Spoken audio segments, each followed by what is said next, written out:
The auctioneer had barely finished his opening sentence when Ruth Carver raised her hand and held it steady in the dry Arizona heat, the only hand in the entire crowd that moved, the only voice willing to claim something everyone else had already given up on.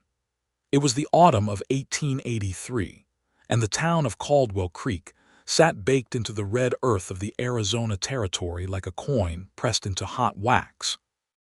The place had grown up around a water source and a handful of stubborn families who refused to leave when the droughts came, and it had the hardened, sun-bleached look of a settlement that had survived things it probably should not have. The main street ran straight as a rifle barrel from the eastern trail head to the livery stable at the west end, and between those 2 points you could find every essential thing a person might need, and also several things a person might deeply regret needing. Ruth Carver had arrived in Caldwell Creek 3 weeks earlier on the stage from Tucson, carrying 2 leather trunks, a sewing kit her mother had given her, and a surveyor's map of a property she had never seen in person. She was 28 years old, with dark auburn hair she kept pinned under a wide-brimmed hat, brown eyes that caught light the way creek water catches it, and the kind of calm, measured expression that people sometimes mistook for coldness, until they watched her long enough to understand it was something else entirely. It was the expression of a woman who had already endured the hardest thing life had thrown at her and had decided, somewhere in the wreckage of it, that she would never be caught off guard again. Her father, Thomas Carver, had died in the spring. He was a land speculator and surveyor who had spent the last decade acquiring small parcels of frontier property through legal filings and tax purchases, most of which he had either sold for modest profits or let sit idle as investments. The parcel in Caldwell Creek had been one of the idle ones. When the will was read and Ruth, his only surviving child, inherited everything, she discovered that most of his accounts were leaner than she had expected. There were debts to settle, a small house in Tucson that belonged to a landlord and not to her father at all, and one remaining asset of any real size, the filed claim on 38 acres outside Caldwell Creek that included a farmhouse, a barn, a well of uncertain reliability, and 200 feet of frontage along a seasonal creek bed. She had come to Caldwell Creek expecting to sell the property and take the proceeds back to Tucson, where she intended to open a small seamstress and alterations business with a woman named Clara Hensley, an old friend who had already secured a shop front. That had been the plan, a clean, simple plan.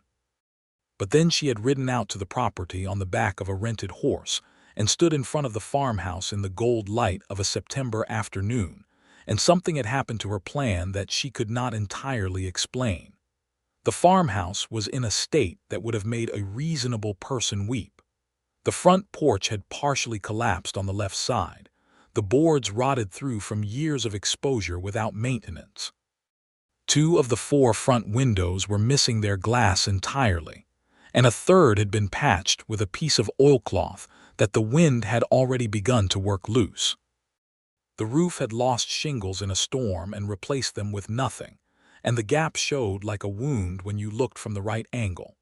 The barn behind the house had fared somewhat better in terms of structure, but its doors hung at angles that suggested the hinges were fighting a losing battle, and half the interior was choked with dried mesquite and debris carried in by years of wind. And yet, Ruth had stood there in the September light and looked at the land around the house, and she had felt something settle in her chest, something she had not felt in a long time. The property faced west, and the afternoon sun hit the red and ochre hills behind it with a kind of burning, sacred beauty that no painting she had ever seen had managed to capture. The 38 acres rolled gently away from the house in 3 directions, and in the far northern corner, along the creek bed that was currently dry but showed every sign of running well in the wet season, there were cottonwood trees with leaves already gone to yellow and gold, and the whole scene looked like something a person could, if they were patient and stubborn enough, turn into a life. She went back to town that evening and spent 2 days arguing with herself about it. On the third day, she wrote to Clara Hensley and told her she was very sorry, but the shop in Tucson would have to go forward without her. Clara wrote back, bless her, and said she had suspected as much the moment Ruth mentioned the property in her first letter. So now Ruth stood at the public auction being held on the main street of Caldwell Creek on a Tuesday morning in October, her hand raised, the only hand raised, and she made her bid of $420, which was everything she had left after paying off her father's debts and her stage fare, and she waited. The auctioneer, a small man with an enormous mustache named Clarence Dubbs, looked around the crowd with an expression that mixed professional optimism with private skepticism. And then he looked at Ruth, and then he looked at his papers, and then he said, "Going once," and paused and said, "Going twice," and the pause was longer and said, "Sold to Miss Carver," and brought his gavel down with a sound like a gunshot. Nobody in the crowd applauded. Several people looked at each other with the kind of expressions people exchange when they are watching someone make a mistake and have decided not to intervene. It was at that exact moment, as Ruth accepted the papers from Dubbs's assistant and tucked them into the leather satchel she carried over her shoulder, that the man beside her spoke. She had noticed him during the auction, peripherally, the way you notice something solid standing nearby when you are focused on something else. He was tall, considerably taller than most of the men around him, with the lean, rope-muscled build of someone who worked with their body every day and never had any surplus weight to spare. He wore a dark hat pulled low against the morning sun, a canvas work shirt, and boots that were well-made but thoroughly used. His jaw carried a few days of dark stubble, and his eyes, when he looked at her sideways under the brim of that hat, were the quiet gray-green of sage after rain. "That took nerve," he said. It was not a compliment exactly and not a criticism. It was an observation, delivered with the directness of a man who did not see much point in the spaces between what he thought and what he said. Ruth looked at him. "Most things worth doing do," she replied. He was quiet for a moment, watching Clarence Dubbs and his assistant pack up the auction table. Then he said, "I know that property." "Do you?" she said, and it was not really a question. "I worked the Henning place 2 years running before old Henning gave it up," he said. "Helped him with the cattle he ran on the southern acres, decent land. The house is a wreck, but the land is decent." Ruth studied him with the careful attention she gave to most things. "And you are?" He straightened slightly and took his hat off, and she noticed that this was a man who had been taught manners and had chosen to keep them, which she considered a meaningful data point. "Monroe Rourke," he said. "I run cattle work out of the Dillard Ranch about 4 miles northeast of your property." "Ruth Carver," she said. "I know," he said. "Caldwell Creek is a small place. People talk." "What do they say?" He put his hat back on. "That you are either very brave or very foolish," he said, and this time the corner of his mouth moved slightly, not quite a smile but the suggestion that one existed somewhere nearby. "I suppose that remains to be seen," she said. He nodded, and she thought that was the end of it, but then he said, "If you need an extra pair of hands out there, I work Dillard's crew Monday through Friday. I have my Saturdays free most weeks, and Sundays after church if the need is pressing. I know the property better than most, and I know what it would take to make it livable." Ruth looked at him for a long moment. She was not a naive woman. She was 28 years old in a time, and a place where a woman alone with a broken-down property and a limited purse was in a genuinely precarious situation, and she understood that offers of help came in different shapes and carried different weights. But Monroe Rourke was looking at her with those sage-green eyes in a way that was straightforward and careful at the same time, and she had the specific instinct, the kind she trusted even when she could not fully explain it, that this was a man whose word held. "Why?" she asked simply. He seemed to consider the question seriously, which she appreciated. "I have been looking for something useful to do with my Saturdays," he said. It was not the full answer, she suspected, but it was an honest one. "I cannot pay you," she said. "At least not yet, not until I find a way to make the property produce something." "I am aware of that," he said. "All right," she said. "Saturday, then. I will be out there at first light." He nodded, put 2 fingers briefly to the brim of his hat, and walked away down the main street with the unhurried, ground-covering stride of a man entirely comfortable with long distances. Ruth watched him go, then turned and headed for the mercantile to buy a list of supplies she had already calculated to the cent. She moved onto the property the following morning. Sleeping on a camp cot she set up in the corner of the farmhouse's kitchen, which was the most structurally sound room in the building and which, once she had swept it out and patched the window with proper glass purchased from the mercantile, was actually almost cozy in the evenings when she had the small iron stove going and the lantern lit. She was not idle in the days before Saturday. She could not fix a collapsed porch on her own, but she could clear debris. She could pull out the rotted wood from the interior walls and stack it for firewood. She could haul water from the town well, which was 1.5 miles away, until the property's own well could be cleaned out and tested. She could take stock of everything the property needed, which she did methodically in a small notebook with a dark cover, using the neat, precise handwriting her schoolteacher had spent years instilling in her. The list was long. She did not let it discourage her. She simply added each item and considered which ones to address first, and which ones she could learn to do herself, and which ones were going to require help. Saturday arrived with a sky the color of pale turquoise and a cold that bit harder than the previous weeks. Ruth was already at work on the barn doors, having figured out that the hinge pins were still sound but needed to be plumbed correctly, when she heard a horse coming up the lane. Monroe Rourke rode a roan mare with a steady, easy gait, and he was leading a second horse loaded with supplies. When he dismounted and tied both horses at the old hitching post that was, Ruth had noted with some satisfaction, one of the few things on the property in genuinely good repair. She saw that the second horse carried lumber, a canvas bag of tools, and a coil of rope. "You did not have to bring all of that," she said. "Some of it is mine," he said. "Some of it I got from the Dillard barn." Hap Dillard is a generous man with old lumber. He walked to where she was standing and looked at what she had done with the barn doors, then crouched to examine the hinges more carefully. "You have got a good eye," he said. "These just need to be reset." "I know," she said, "but I did not have the right tools." He opened the canvas bag and laid out what he had, and they got to work. It was a revelation, the working beside someone who knew what they were doing with their hands. Monroe Rourke was not the kind of man who talked a great deal while he worked, but he was not silent in an uncomfortable way either. He explained what he was doing when it was useful for Ruth to understand, asked her opinion when a decision involved the use of her property, and handed her tools and tasks with the matter-of-fact ease of a man who did not feel the need to make a ceremony of working alongside a woman. By midday, they had reset both barn doors, reinforced the 2 weakest posts of the barn's interior frame, and started on the front porch.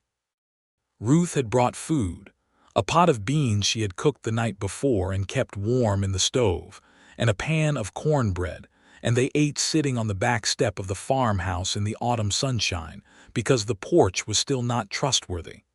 "Where are you from, Mr. Rourke?" she asked. "Texas originally," he said. "Came out here about 6 years ago, worked cattle north of Santa Fe for a while, then drifted south, landed at Dillard's place and stayed." "Do you like it here?" he chewed thoughtfully. "I like the land," he said. "Arizona gets under your skin if you let it." He looked at the red hills to the west. "It is hard and beautiful, and it does not pretend to be anything it is not. I find that restful." Ruth thought about that. "That is an unusual thing to find restful," she said. "I suppose," he said. "What about you? Tucson originally?" "No, I grew up in Missouri. Came to Tucson with my father when I was 17. He was a surveyor and landman." She paused. "He died in the spring." "I know," Monroe said, and his voice had changed quality, softened just slightly. "I am sorry for your loss." "Thank you." She looked down at her bowl of beans for a moment. "He would have liked this place, I think. He always said the best land was the land other people had given up on. He thought there was something honest about it." Monroe looked at her for a moment. "Sounds like a man who paid attention." "He was," she said. They finished eating and went back to work. By the time the light began to soften toward evening, the porch was structurally sound on both ends, the collapsed left side rebuilt with the lumber from Dillard's barn, and Ruth stood on it and bounced gently on her heels to test it and felt the boards hold firm beneath her feet with a satisfaction that was almost physical in its intensity. Monroe loaded his tools back into the canvas bag and began untying the horses. "Same time next week?" Ruth asked. He looked at her over the roan's back. "If it suits you," he said. "It suits me," she said. He rode away in the long copper light of the Arizona evening, and Ruth stood on her new porch and watched him go. And for the first time since she had arrived at this broken-down property with nothing but a deed and a stubbornly optimistic heart, she thought that this might actually work. The weeks that followed took on a rhythm that Ruth found herself depending on in ways she had not expected. Monday through Friday she worked alone, and the work was harder and lonelier than she had anticipated, but she was resourceful and she was learning quickly. She had never built anything in her life before September of 1883, and by October's end, she had replaced 3 sections of interior wall planking, reglazed 2 windows, restrung the 2 interior doors that had dropped from their frames, and figured out by trial and extensive error how to properly mortar the gap that had appeared in the farmhouse's chimney. She visited town twice a week for water and supplies, and on these visits she gradually came to know the people of Caldwell Creek the way you come to know a place, through small accumulating moments. There was Hazel Fenton, who ran the mercantile with her husband Ed, and who had a gift for appearing with exactly the item you needed before you had fully articulated what you needed. There was the sheriff, a steady man named Tom Briggs, who greeted Ruth with respect, and without the slightly alarmed expression some of the older townspeople wore when dealing with a woman doing things on her own. There was the minister, Reverend Aldous Price, who was stern in his theology but quietly kind in his person, and who organized the small church congregation with an efficiency that Ruth genuinely admired. And there was Monroe Rourke, every Saturday, arriving on the roan mare with tools and materials, and that particular quality of quiet company that Ruth had come to understand was one of the rarer and more valuable things in the world. They got the roof repaired in early November, which involved Monroe sourcing proper shingles from a supply run to the larger town of Maricopa, 15 miles east, and a full Saturday spent on the roof in the cold November wind, with Ruth handing up tools and materials, and Monroe working with the focused precision of a man who had done this before. By the time the last shingle was nailed down and they climbed off the roof on aching legs in the purple November dusk, Ruth felt the specific satisfaction of a house that was finally, genuinely weatherproof. She made coffee on the small iron stove, and they sat at the kitchen table she had bought from a family in town who had been selling household goods before relocating further west. "The well needs to be dealt with before winter sets in proper," Monroe said, wrapping both hands around the tin coffee cup the way men do when the cold has gotten into their fingers. "I looked into it last week. The casing is sound, but there is a lot of debris at the bottom. It can be cleaned out with the right equipment." "What would that involve?" Ruth asked. "A windlass and bucket which I can rig in half a day," he said, "and a man willing to go down about 20 feet in the dark." He paused. "I have done worse." Ruth looked at him steadily. "You are not going down into a 20-foot well shaft for the sake of my property, Monroe." It was the first time she had used his given name without thinking about it, and they both heard it, and something shifted very subtly in the temperature of the room. "I have done it before," he said, his voice unchanged, though she thought his eyes were perhaps slightly more alert than they had been a moment before. She said. "Not always," he said. She looked at him for a long, careful moment. "Why are you doing all of this?" she asked.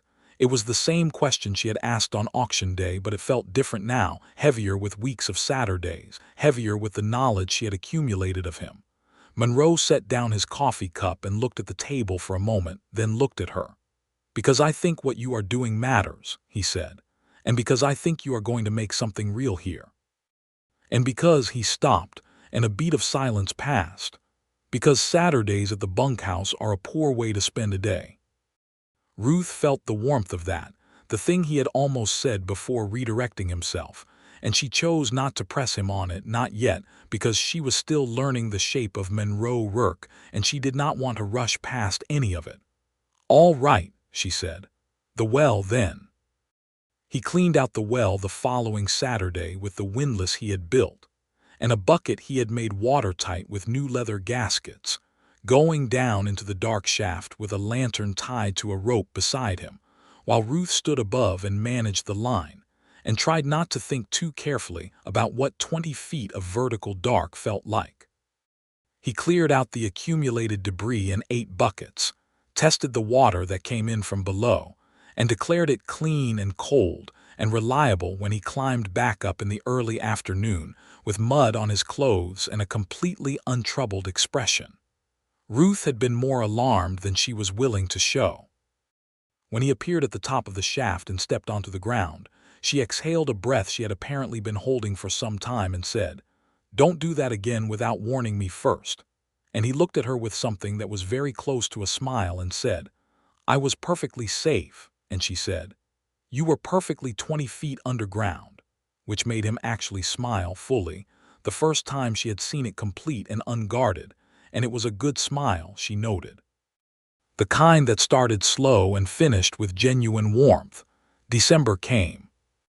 By December, the farmhouse was solid and weatherproof and genuinely livable, and Ruth had begun to think about the spring, about what she could plant, about what the property could produce if she managed it well. She had studied farming, not practically. She had never farmed in her life, but she had her father's books, and she had visited the small library maintained by Reverend Price in the back of the church, and she had talked at length with Ed Fenton at the Mercantile, who had grown up farming in the Midwest and knew a great deal about soil and irrigation. She had also begun to think about a source of income that did not require her to wait for a spring harvest. The property's barn was large enough for several horses, and there was a genuine shortage of reliable boarding in Caldwell Creek, where the only livery was chronically overcrowded.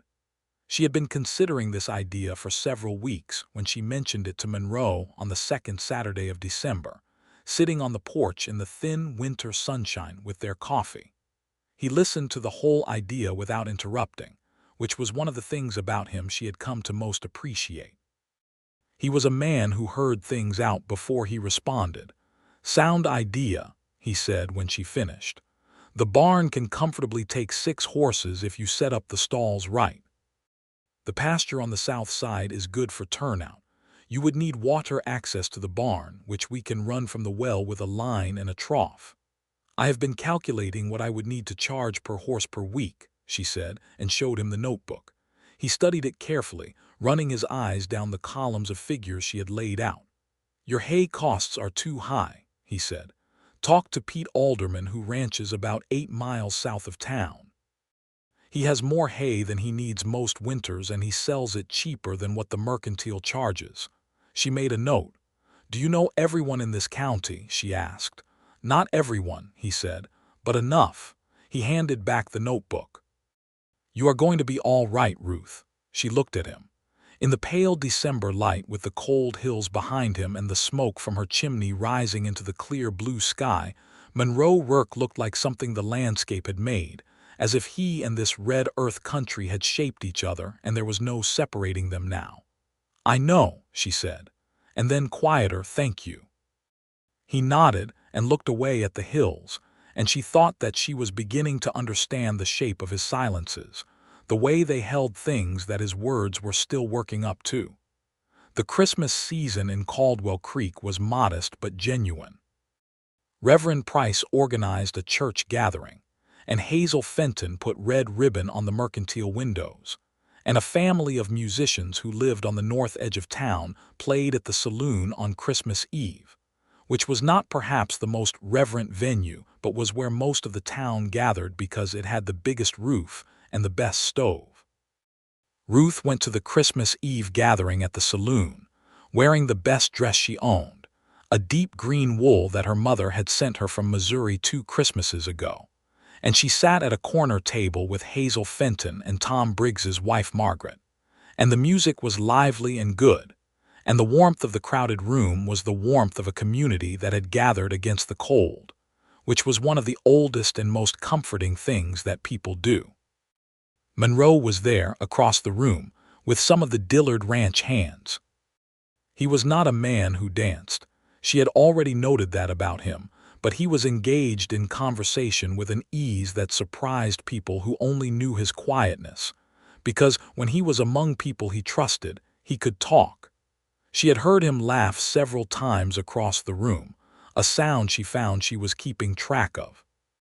At one point in the evening, he made his way across the room with 2 glasses of sarsaparilla, because the saloon's owner, a man named Cal Draper who was more sensible than his occupation suggested, had decided to make the Christmas gathering a dry event out of respect for the families present, and he set 1 glass in front of Ruth and said, "Merry Christmas, Ruth," and she said, "Merry Christmas, Monroe," and they smiled at each other across the small table in the warm, music-filled room.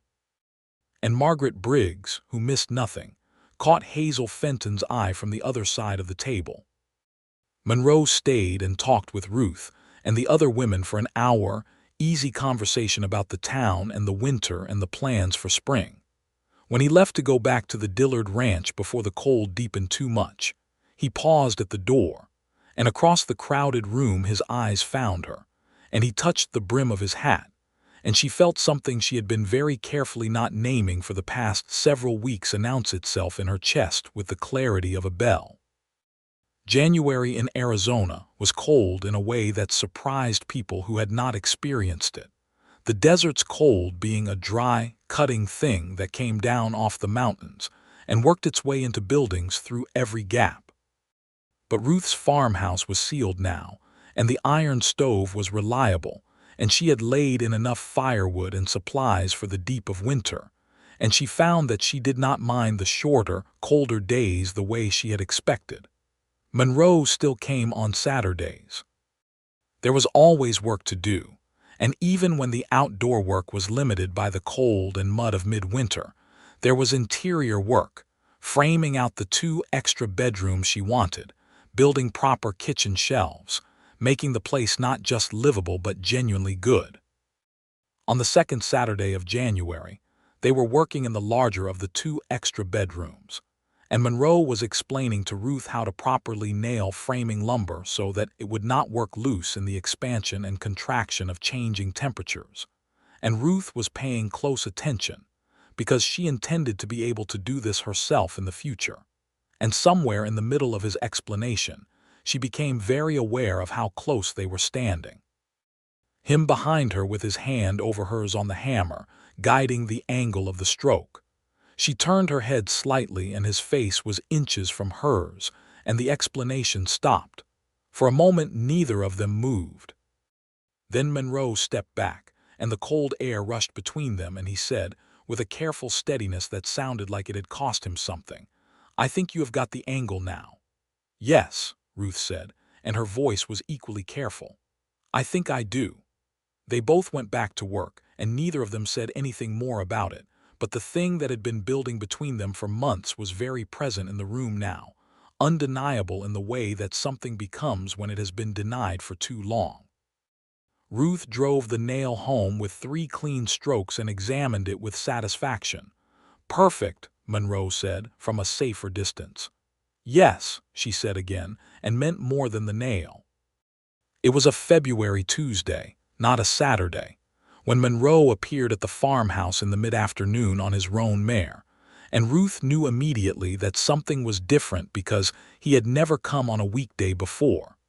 She was in the barn, examining the first of the stalls she had built for the boarding operation, which had its first 2 clients arriving the following week. She heard the horse on the lane and came to the barn door and looked out at him as he dismounted, and the expression on his face was different from its usual quality. Something had been decided in it. "I finished early at Dillard's," he said, which may have been true. "Come in," she said.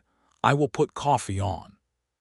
They sat at the kitchen table and the coffee was on the stove, and Monroe turned his hat in his hands once, which she had learned was a thing he did only when he was working up to saying something that mattered to him.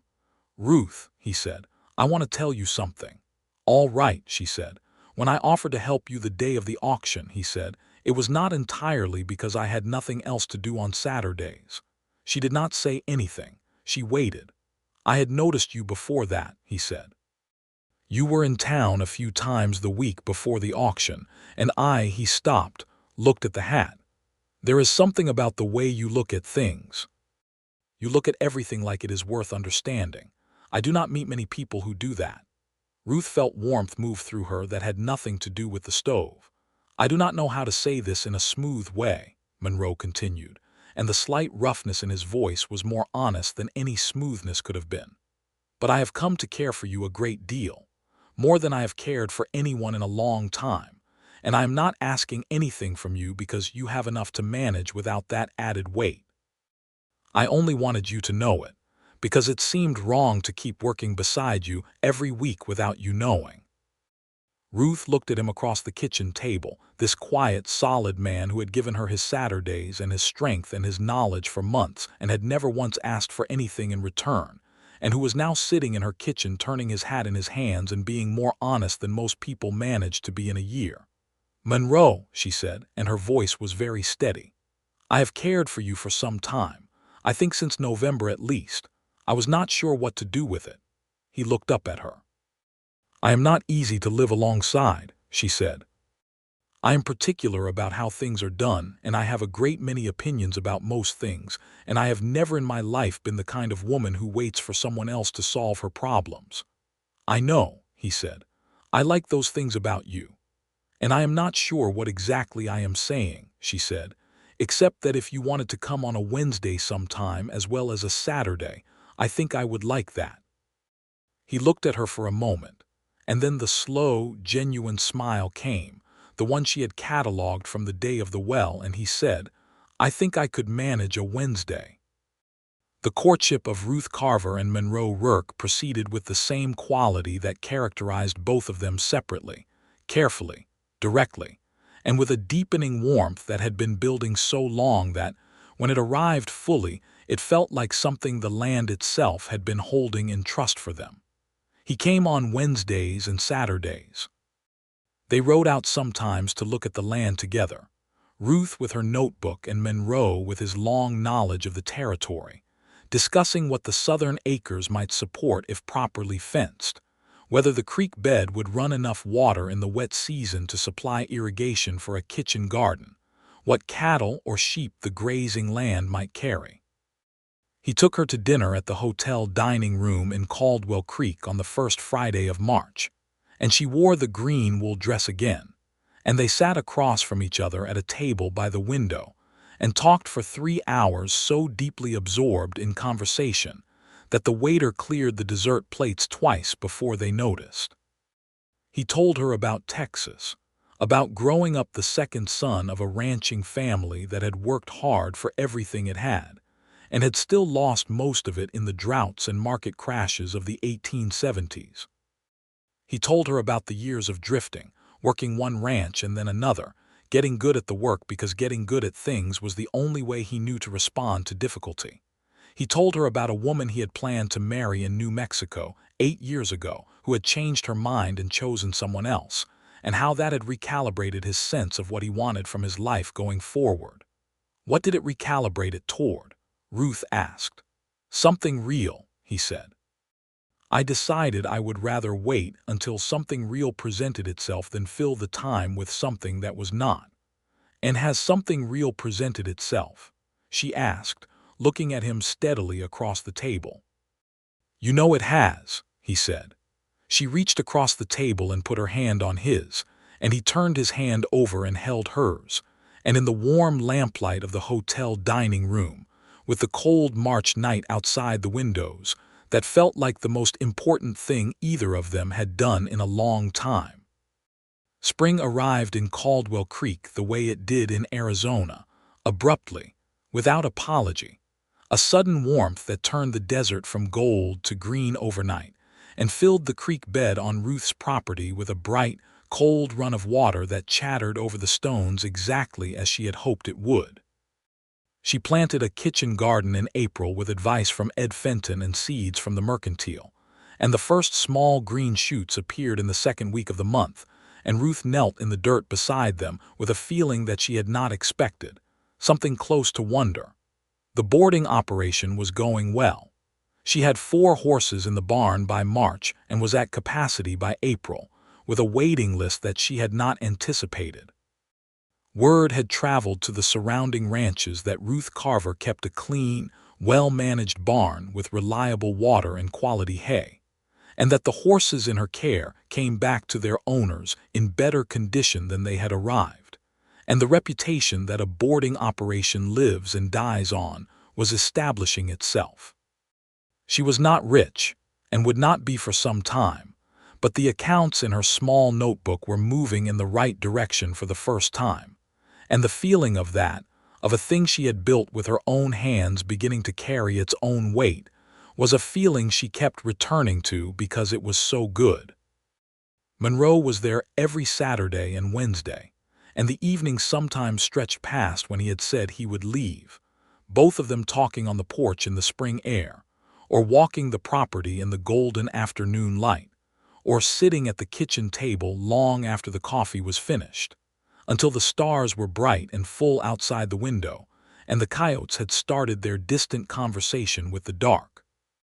He kissed her for the first time in April, on the porch in the evening, when the air smelled of new green things and the creek was audible in the distance.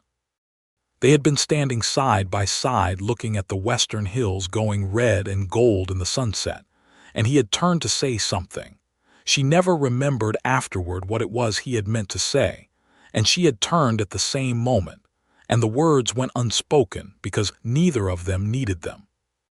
It was a careful kiss, brief, with his hands lightly on her shoulders, and when they parted she looked at him and he looked at her, and the expression on his face was the most unguarded she had ever seen it, all that careful steadiness set aside for one moment, and she thought that she was entirely, helplessly in love with this man and had been for some time, and was very glad she had raised her hand at the auction. "I should go," he said, though he did not move.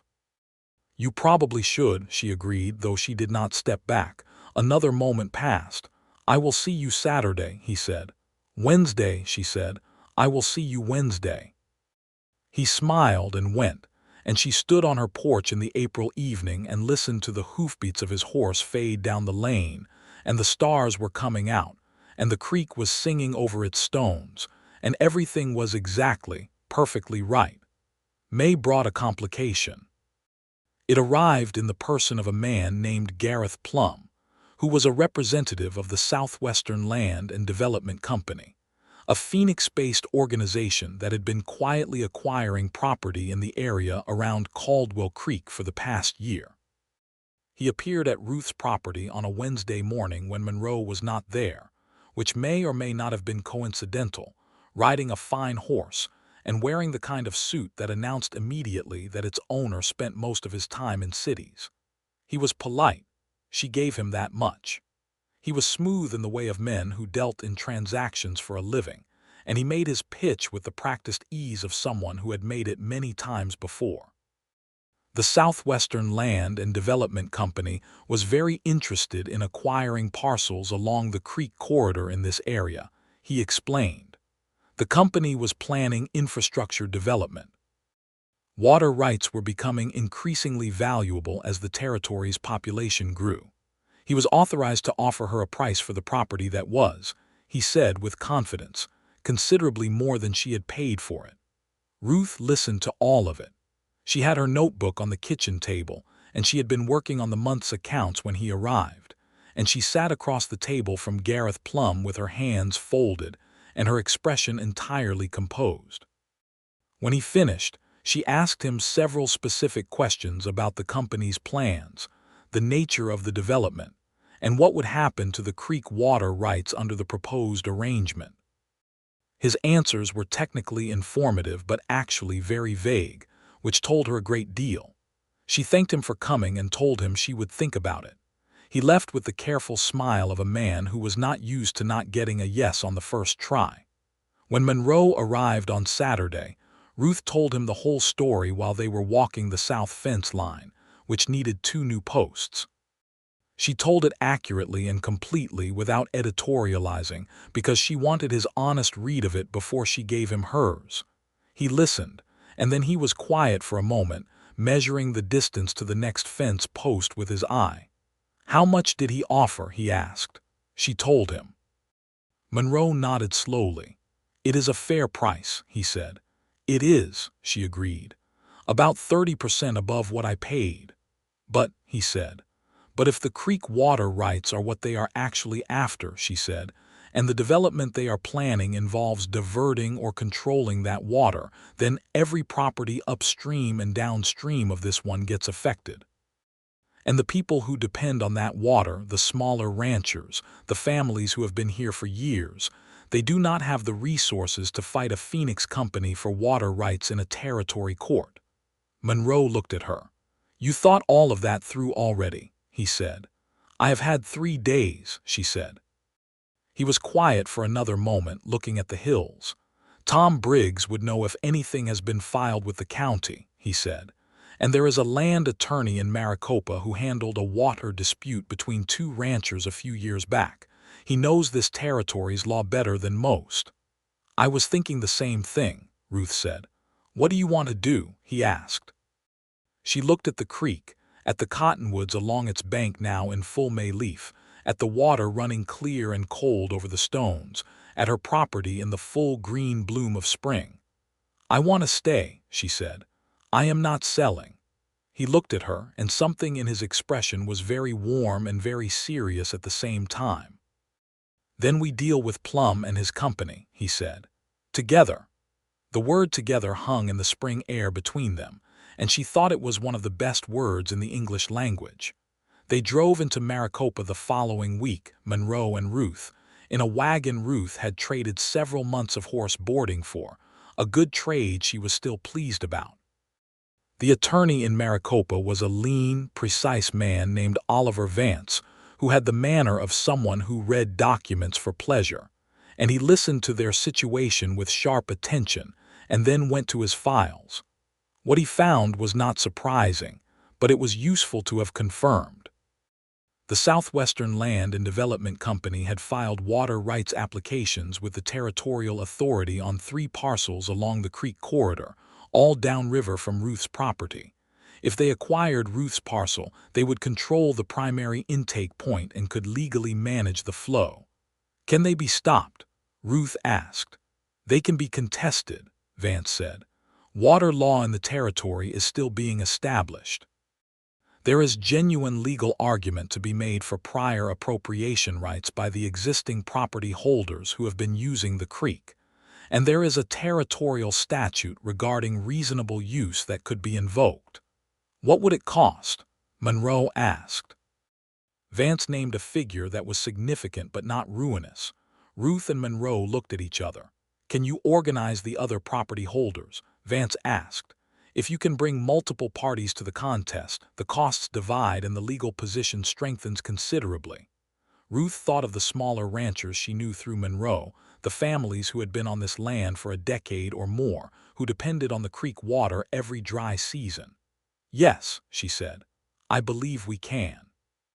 What followed was one of the more interesting months of Ruth Carver's life, which was saying something given the previous 8 months. She and Monroe rode out to 6 different properties along the creek corridor over 3 consecutive weekends, talking to families and ranchers, explaining the water rights situation in plain terms, answering questions, and building the case for a collective challenge. Not everyone was immediately convinced. There were men who were suspicious of legal proceedings, and men who were skeptical of anything that involved Phoenix companies being in the wrong. There was one rancher, a deeply weathered man named Silas Oker, who sat on his porch and told them he had seen more trouble come from fighting companies than from dealing with them, and who required 2 full visits and a conversation with his wife before he agreed to add his name to the contest. But by the end of June, they had 7 property holders united, and Oliver Vance filed the collective challenge with the territorial authority, and Gareth Plum made one more visit to Ruth's property in early July, this time with a more formal demeanor and a slightly less comfortable expression. And Ruth told him the same thing she had told him in May, that she was not interested in selling, with the addition that she expected the company's water rights applications to encounter some difficulty in the coming months. He left without his practiced smile. The territorial authority process was slow, as legal processes in the Arizona Territory tended to be in 1884, and the resolution would not come quickly. But Oliver Vance was confident in their position, and Ruth had the specific peace of mind that comes from having done the right thing in the right way, and she returned her attention to the property and the boarding operation, and the garden and the steady, building life she was making in Caldwell Creek. It was on a July evening, the heat still pressing down from a day that had been brutal even by Arizona standards, that Monroe stayed later than usual, and they sat on the porch as the stars came out and the temperature finally dropped to something approaching reasonable, and he said her name in a way that made her look at him immediately, because the quality of it told her something important was coming. "Ruth," he said, "I have been thinking about something for several months now." "I know," she said. "I have noticed you thinking." He looked at her with the slight surprise he sometimes wore when she caught him accurately, and then the smile. "I suppose I am not subtle," he said. "You are actually very subtle," she said, "just not to me anymore." He was quiet for a moment, looking at the stars. "I have some money saved," he said. "Not a great deal, but enough to contribute meaningfully to the property. And I'm a good hand with cattle and horses, and I know this land, and He stopped, and she saw him collect himself, the private, direct man choosing the right words with care. "I would like to make this my life, Ruth. This land, this place, and you. I would like to ask you to marry me if you are willing. Not because you need help or because the property would benefit from 2 people working it, though both of those things are true, but because I love you. Because I have loved you for a long time, and this feels like the place I am supposed to be." Ruth sat very still for a moment. The stars were the brilliant, extravagant stars of an Arizona summer, and the creek was audible in the dark below the cottonwoods, and the smell of the desert at night was that specific mixture of warm earth and sage and something mineral and ancient that she had come to love with a fullness she had not expected. "Monroe Rourke," she said, and her voice was steady and warm and completely certain. "I will absolutely marry you." He exhaled, and she realized he had been more nervous than he had shown, and she loved him for that too.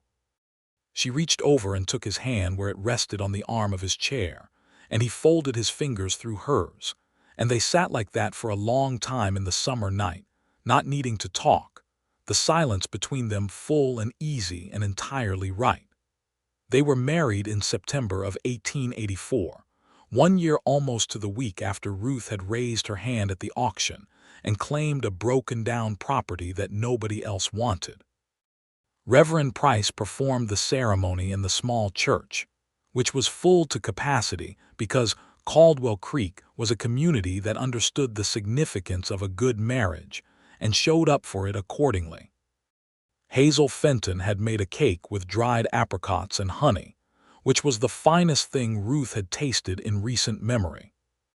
Monroe wore a clean white shirt and dark trousers, and a jacket she had not seen before that had clearly been purchased specifically for the occasion, and he stood at the front of the church with Tom Briggs beside him as his witness.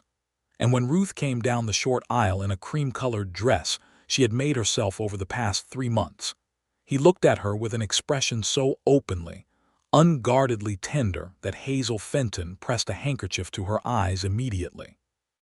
The vows they exchanged were the traditional ones, and Ruth meant every word of them with an exactness she had rarely brought to any statement. But when Monroe took her hand and said, "I do," in that quiet, certain voice, she felt the word land in her chest like something settling into its permanent place. The celebration afterward was everything a Caldwell Creek celebration was expected to be, lively and warm, and extended well into the evening, with the musicians from town playing and people dancing in the space in front of the church that had been cleared for the purpose. And Ruth danced with Monroe, who had apparently reconsidered his position on dancing and turned out to be, not remarkably accomplished, but genuinely willing, which she found more endearing than accomplishment would have been. He sold his share of his bunkhouse arrangement at the Dillard Ranch the following Monday and moved his belongings, which were modest and practical, as she had expected, into the farmhouse that Saturday. Hap Dillard himself came out to shake Monroe's hand and wish them well, a gruff, large man with a generous heart that he kept fairly well hidden, except on occasions like this one. They were extraordinarily happy. Not without difficulty, because the Arizona Territory in 1884 did not ease up on difficulty simply because a couple was happy, and there were hard days and complicated weeks, and the ordinary friction of two particular people learning to share a life and a space. Monroe had opinions about how the cattle work should be organized that differed from Ruth's ideas, and they had their first real argument about it on a cold October evening that ended only when both of them ran out of logic and started laughing at themselves. Ruth had habits of solitude, hours of quiet she needed in a day, that Monroe had to learn to recognize and respect, and he had a stubbornness about accepting help when he was struggling with something that drove her to distraction, until she found the language that reached him. But these were the difficulties of two people who were fundamentally well-suited, and who had the maturity and the honesty to work through things rather than around them, and they made each other better at being themselves, which is the finest thing that can be said of any marriage. Monroe expanded the operation in the spring of 1885. He purchased 12 cattle on a careful budget they had planned together, and ran them on the southern acres of the property, and the first sale of cattle in the fall of that year brought in enough to make a genuine difference in the accounts.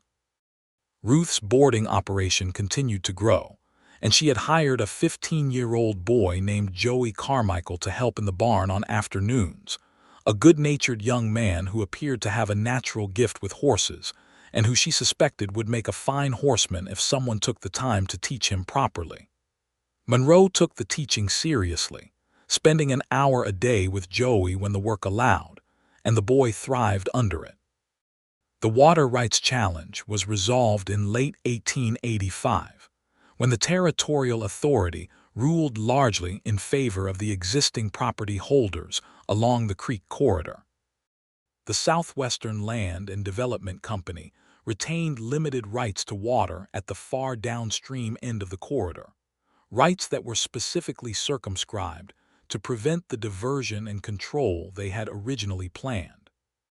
Oliver Vance sent a letter that Ruth read aloud to Monroe at the kitchen table with great satisfaction, and then she filed the letter in the folder she kept for important documents and went out to the porch and looked at the creek in the winter light and felt the specific triumph of having protected something that mattered. Gareth Plum was not seen in Caldwell Creek again, and the Southwestern Land and Development Company's attention turned to other areas of the territory, and life along the creek corridor continued much as it had before, which was exactly what everyone along it had wanted. In the spring of 1886, Ruth realized she was going to have a baby. She sat with the knowledge for 3 days, turning it over in her mind in the quiet, thorough way she handled most important things before she told Monroe. She told him on a Sunday evening, on the porch, in the April air that smelled of new growth and water. He went very still for a moment when she said it, and she watched something move through his face that was too complex and too complete for any one word to cover. Then he said, "Are you well?" "I am perfectly well," she said. He nodded slowly, and then he looked at the hills, and she could see that he was collecting himself. And then he turned back to her, and there was that unguarded expression again, the one she had first seen in the lamplight of the hotel dining room, the one she had decided in her careful, thorough way was the truest version of his face. "Ruth," he said, and his voice was rough with feeling, "I am so—" He stopped and shook his head slightly, because the word he needed was not available in the right size. "I am so glad," he finished simply. She reached out and put her hand on his cheek, and he put his hand over hers, and they sat in the April evening for a long time in a silence that held more than either of them could have said. The pregnancy was uncomplicated, which was a mercy, because the nearest physician of any real competence was in Maricopa, and the midwife who served Caldwell Creek, a capable woman named Agnes Polk, had been attending births in this county for 20 years and had a calm, matter-of-fact competence that Ruth appreciated enormously. Monroe drove Ruth to Maricopa twice during the pregnancy for examinations, both times more anxious than Ruth was, which she found both touching and faintly amusing. He built a cradle in July, in the evenings after the day's work, in the barn where he had set up a small carpentry area. She heard the sound of his tools in the evenings and did not go to look until it was finished, and when he brought it inside and set it up in the room they had prepared, it was a fine piece of work, solid and smooth, with small carved details at the head and foot that he had clearly spent considerable time on. "Monroe," she said, looking at it, "this is beautiful." "It does the job," he said, but he was pleased, she could tell.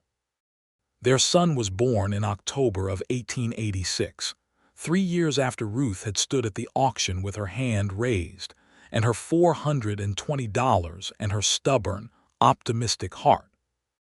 He arrived after a long night that Monroe spent in the kitchen doing everything Agnes Polk told him to do, which mostly involved heating water and staying calm, the latter being considerably more difficult than the former. He was a healthy, loud, emphatic baby with a head of dark hair that made Agnes say, "There he is," in the satisfied tone of someone whose craft had gone well. Monroe held his son for the first time with the careful, wondering concentration of a man handling the most important thing he had ever been given, and Ruth watched them from the bed, exhausted and entirely at peace, and thought that she would have this moment with her for the rest of her life. They named him Thomas William Rourke, Thomas for Ruth's father and William for Monroe's. Thomas William Rourke was a baby of strong opinions and considerable volume, and he grew into a toddler of the same character, interested in everything, unafraid of anything, and possessed of a determination that both of his parents recognized immediately as something that had come equally from both sides. He took his first steps across the kitchen floor at 11 months and fell directly into the leg of the kitchen table with a crash that startled the cat and made Monroe, who had been watching with his hands ready to catch, laugh out loud at the pure inevitability of it, and the baby sat on the floor and blinked and then got up and tried again, which was already exactly the kind of person he was going to be. The property grew into itself over the following years. Monroe's cattle operation expanded steadily, and he brought in 1 and then 2 hired hands by 1888, men he chose carefully for their character as well as their skill. Ruth's boarding operation evolved into something larger. She had developed enough of a reputation for quality care that she now handled horses for some of the most significant ranches in the county, and she had added a training component, working young horses herself in the round pen Monroe had built for her in 1887, because she had discovered that she had a gift for it. The farmhouse expanded too, Monroe and 2 hired men adding a full room on the south side in the fall of 1887 to accommodate Thomas's growing need for space, and the future need that both Ruth and Monroe were privately beginning to anticipate. That anticipation was borne out in the spring of 1889, when Ruth informed Monroe, this time over breakfast on a Tuesday morning with Thomas in his high chair eating porridge and making architectural statements about it with his spoon, that they were going to need the new room sooner than planned. Monroe looked up from his coffee and looked at her and said, "Another one." "Another one," she confirmed. He looked at Thomas, who had by this point transferred porridge to his ear, and then he looked at Ruth, and he was smiling with everything he had. "Well," he said, "I had better get to work on the fence on the south pasture today then." "That has nothing to do with this," Ruth said. "It has everything to do with this," he said. "The fence leads to more cattle, which leads to more money, which leads to a bigger operation, which leads to more land someday. And if we are going to have another child, then I want this property to be large enough for all of us to have room to breathe and work and grow." He paused. "I have been wanting to say all of that for a while." Ruth looked at him across the breakfast table, this steady, large-hearted man who thought in terms of futures and fences and enough room for everyone he loved to breathe. "Monroe Rourke," she said, "you are the most sensible, romantic person I have ever met." He gave her the slow, full smile. "I will take that," he said. Their daughter was born in November of 1889, a smaller and quieter baby than Thomas had been, but with an alertness in her dark eyes from the first week that suggested the quiet was not passivity but attention. And she was named Clara, for Ruth's old friend who had gone on to run the seamstress shop in Tucson, and who sent a letter of such warm congratulation that Ruth read it 3 times. Clara Rourke grew up with all of the property's land as her world. A world with red hills and cottonwood trees and horses and cattle, and a creek that ran cold and clean, and a mother who could frame a wall and train a cutting horse and calculate accounts in her head, and a father who could build a cradle and work 20 acres and sit on a porch in the evening, and tell you exactly what the weather would do tomorrow based on the way the lights sat on the hills. Thomas was a reliable and sometimes infuriating big brother, which was the appropriate way for a 3-year-old boy to be with a baby sister. He examined her with the scientific interest he brought to everything, and decided she was acceptable, and showed it by bringing her small stones and pieces of interesting bark, which was his primary currency of affection for several years. The years of the late 1880s and into the 1890s were years of growth and deepening in Caldwell Creek. The town itself grew, the stage line improved, a proper school was established, which Ruth had contributed both money and time toward organizing, because she was as certain about the importance of education as she was about any other opinion she held, and she held it firmly. Monroe sat on the board of the new school alongside Tom Briggs and 2 other men, and took the responsibility with the careful seriousness he brought to everything that mattered. They were known in the community as the kind of couple who could be relied upon, not flashy or loud about it, but there when someone needed help, present for the things that required showing up, and possessed of the particular credibility that comes from people who have built something real with their own hands and know what that costs. Joey Carmichael, the boy Ruth had hired to help in the barn at 15, grew into a capable young horseman under the combined attention of Ruth and Monroe, and by the time he was 20, he was managing the boarding operation's daily operations with a competence that allowed Ruth to focus on the training work she had come to love. He married a girl from the north end of the county named Bess in 1891, and Ruth and Monroe stood at the wedding and felt the specific, complicated warmth of people who have seen a young person arrive uncertain and leave capable and settled.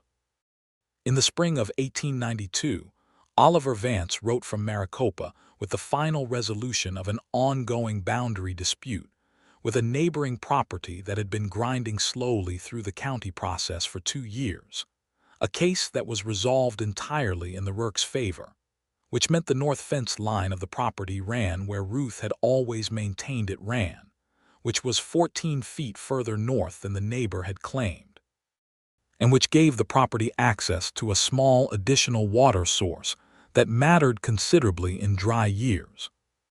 Ruth wrote back to Vance with a warmth and precision that he had come to expect from her, and she and Monroe rode the newly confirmed boundary line that afternoon on horseback in the late spring light, and at the northern corner by the cottonwoods Monroe dismounted and walked to the creek and stood at the water's edge for a moment, and then he turned to look at her where she sat on her horse in the dappled light, and he said, "Do you remember the day of the auction?"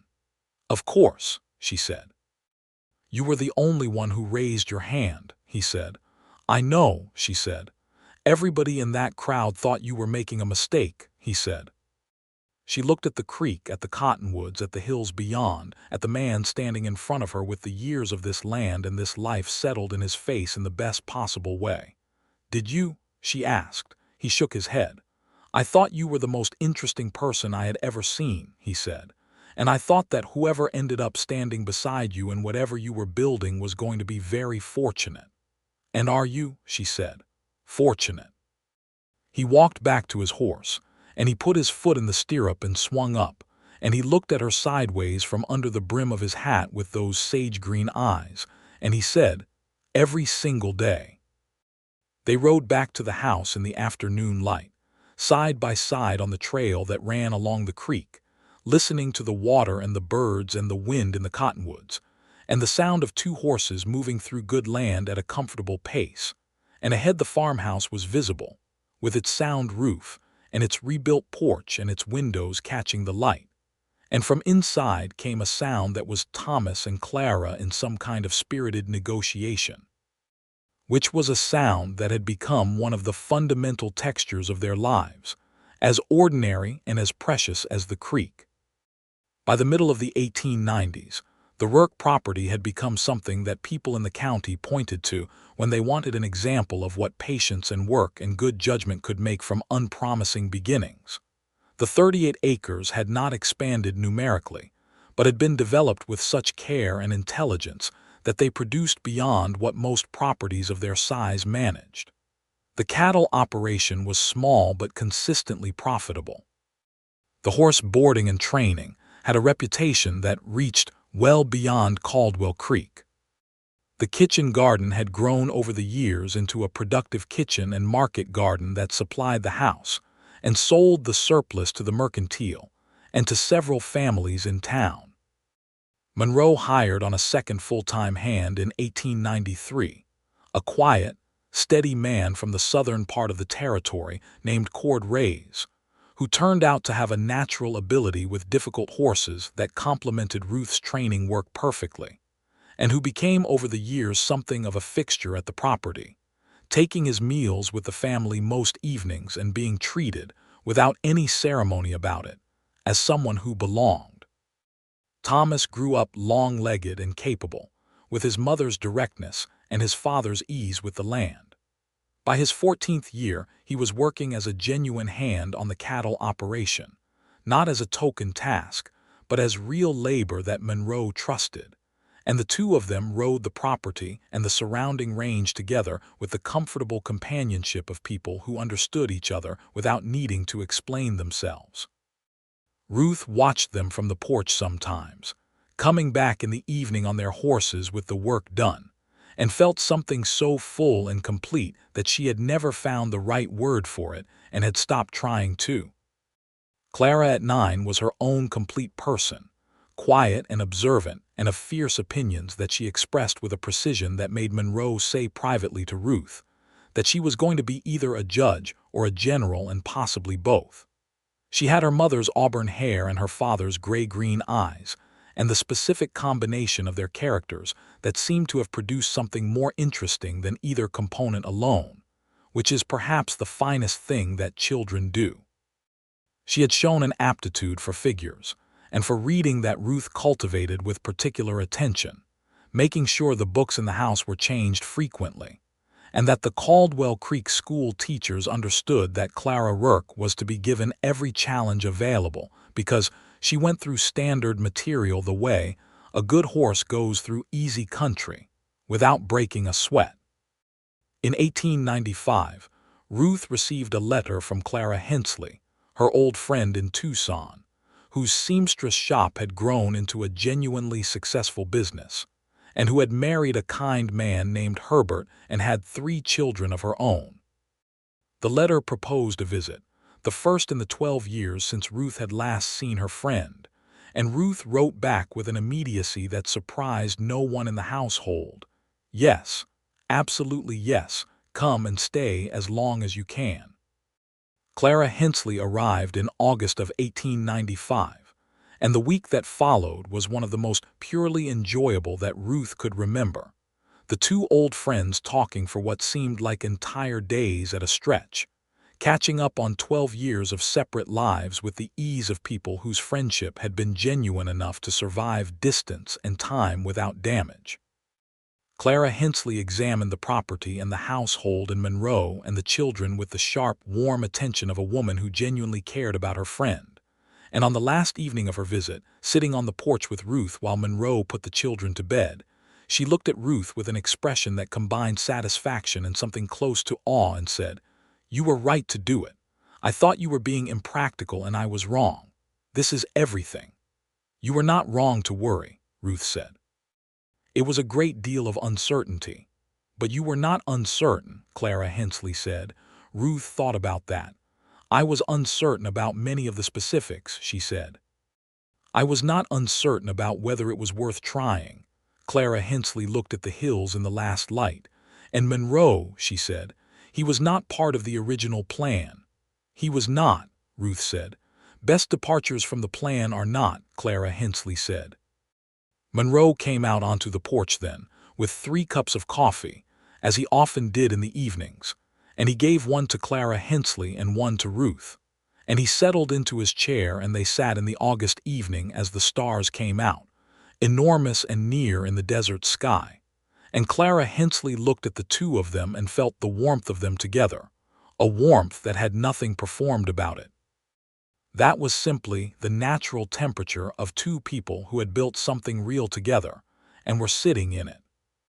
She left the next morning with hugs and promises to write more frequently, and an invitation extended and genuinely meant for the Rurks to visit Tucson, which they eventually did, 3 years later, in a trip that Thomas found overwhelming and Clara found fascinating and Monroe found endurable, because he was a man who knew when to set aside his preferences for the sake of his family's pleasure. The turn of the century came. On New Year's Day of 1900, Ruth stood on the porch of the farmhouse in the clear, cold morning air and looked at the property that she had bought 14 broken-down years ago with $420, and an instinct she had trusted when most sensible people would have told her not to. The barn was solid and full. The garden slept under its winter covering and would wake in spring as it always did. The cattle were in the south pasture and visible from the porch as a comfortable dark cluster against the pale winter grass. The creek ran at its winter level, reduced but reliable, catching the morning light along the cottonwood bank. Monroe came up behind her and put his hands on her shoulders, and she felt the warmth of him at her back in the cold morning. "New century," he said. "Yes," she said. "You have plans," he said, knowing her. "Several," she said. He laughed, and she felt it in his chest against her back, and she tilted her head to look up at him over her shoulder, and he was looking at her with all of it. All the years and the work and the argument over cattle organization, and the well and the auction day, and the Saturday he had arrived with lumber and the April evening when he had kissed her the first time and the hotel dining room, and the wedding and Thomas and Clara, and the water rights and all of it, every bit of it in his face. "Tell me the plans," he said, and there was no irony in it, only the genuine interest of a man who had spent 17 years finding that this woman's plans were worth hearing. She turned fully toward him and put her hands on his chest and looked up at him in the cold morning light with the hills behind him going gold and red. "I want to expand the north pasture," she said. "I want to put Thomas onto running the cattle operation properly, with you mentoring him, because he is ready. I want Clara to have every book she asks for this year. I want to fix the east fence before spring. I want to find a way to bring a proper water line to the barn that does not require cord to haul buckets in July." Monroe was nodding thoughtfully and with the trace of a smile. "Those are all achievable," he said. "I know they are," she said. "I also want—" She paused. "Yes," he said. "I want this," she said simply, gesturing between them and at the property and at the life that surrounded them. "All of this, for a very long time." He put his arms around her in the cold morning air and held her with the simple, complete confidence of a man who has come to understand that he is exactly where he belongs. "That one is already done," he said, into her hair. She laughed, and he laughed, and the sound of it went out into the clear, cold morning air of a new century over the land they had made together from 38 broken-down acres that nobody else had wanted. And it sounded like exactly what it was, which was two people who had found each other beside the best gamble of both their lives and had never once regretted it. In the spring of that new century's first year, Thomas Rourke, 19 years old and as reliable as good lumber, took on the management of the cattle operation with the confidence of someone who had been preparing for it without knowing he was preparing for it. And Monroe handed it over with the particular combination of pride and willingness that a good father develops when he understands that his child is ready. Monroe used the time the transition freed to work with Ruth on the North Pasture expansion, which required new fencing and some drainage work along the low corner that flooded seasonally. And they worked it out together across the better part of April, standing in the mud with the survey map and the notebook and Monroe's long knowledge of the land, and arriving at a plan that was sensible and achievable within the season. Clara, 11 years old and implacable in her appetite for reading, had by this point worked her way through every book in the Caldwell Creek school library, the church library, and the considerable collection the Rourkes kept in the house, and was making regular requests for specific titles that she had identified through some source that Ruth suspected was the school teacher, a young woman named Miss Darby who had recognized Clara's mind immediately and was quietly delighted by it. Monroe made a trip to Maricopa in April specifically to visit the bookseller there, and came home with a parcel of 6 books that made Clara's expression, when she opened it, the most purely and completely happy that her parents had ever seen her. She sat down in the kitchen and began reading immediately, without comment or preamble, which was entirely characteristic of her. Monroe and Ruth exchanged a look over her head that contained amusement and pride and love in equal measure. The east fence was repaired in May, and the water line to the barn was solved through a system of piping that Cord Ray's designed with a quiet, practical ingenuity that confirmed what Ruth had suspected for years, that Cord was considerably more clever than he let on. And the life continued, full and real and rooted. The property hummed with work and purpose, and the ordinary, extraordinary dailiness of people who have made something that sustains them, and who know the value of that because they know what it cost. On a September evening in 1900, Monroe sat on the porch in the autumn light. 17 years after the afternoon he had first offered his help to a woman who was the only bidder on a broken-down property, and he looked at what those 17 years had made, the solid house, the working barn. The property in the amber light of autumn with the creek glinting through the cottonwoods and the cattle quiet on the south pasture, and the smell of Ruth's cooking coming through the kitchen window, and the sound of Thomas and Clara in conversation somewhere inside, and Cord whistling his tuneless whistle in the barn. And he thought about the man he had been that auction morning. A good man, he hoped, but an incomplete one, a man still moving through a life that had not yet settled into its permanent shape. Ruth came out with 2 cups of coffee and gave him one and sat in the chair beside him, and she looked at the same autumn evening with the same autumn light on it, and she said nothing for a moment, and then she said, "What are you thinking?" "I am thinking," he said, "that I am a very fortunate man." She looked at him with those brown eyes that caught light the way creek water catches it, the same eyes he had noticed across the crowd at the auction, and she said, "You are," and meant it without irony or softness as a plain statement of fact, because Ruth Carver had always been a woman who told the truth. "And you?" he asked. "What are you thinking?" She looked at the hills, at the light going red and gold on them, at the cottonwoods in their autumn gold below. "I am thinking," she said, "about all the people who looked at this property and walked away from it, all the people who thought it was too broken to be worth fixing." She paused, looking at her hands around the coffee cup. "And I am thinking that they were all looking at the wrong things. They were looking at the collapsed porch and the broken windows and the rotten wood. They were not looking at the land. They were not looking at the hills. They were not looking at what it could become." Monroe watched her in the evening light. "I was not looking at the property that day," he said quietly. Not primarily. She turned to look at him. I was looking at the only person in that crowd who raised their hand, he said. The only person who saw what the thing could become rather than what it was. Ruth looked at him for a long, full moment. Then she said, "You are going to make me cry, Monroe Rourke, and I do not cry easily." "I know," he said. "I have always admired that about you, among other things." She reached over and took his hand, and he held it, and they sat together in the September evening on the porch of the house they had made livable with their own hands, on the land they had defended and grown and made real, in the life they had built from one raised hand at a public auction and one offer to help. And the evening was perfectly quiet and perfectly complete. And in the farmhouse behind them, their children moved through the rooms they had been born to, and the cattle rested on the southern acres.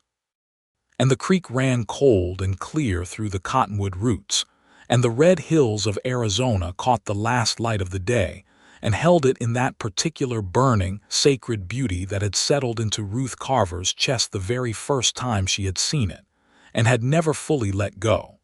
It never would.